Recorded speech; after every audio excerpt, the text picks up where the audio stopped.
Čo taká Lívia Pavlíková, ktorá v 16 rokoch išla na Pride a pýtala sa ľudí, koľko je pohlaví. Nebola vôbec vulgárna, nikomu neublížila.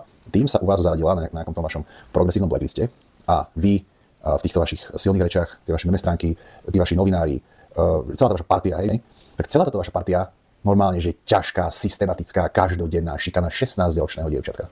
Prepracoval som sa do štádia, že mám beef s 13-ročným chlapcom. A povedzte sami, či nezačína už byť tak trochu pičus.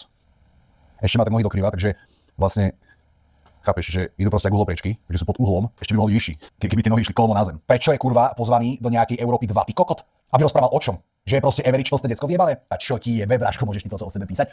Toto je to, čo som vravel. Toto sú tie prvé známky pičustva. Čavo o sebe v 13 napíše, že jeho hlas je ako prvé lúče slnka. Čo si kokot, ty čo mi si uveril, ty decko vyjebané? Ťažká, systematická, každodenná šikana 16-ročného dievčatka.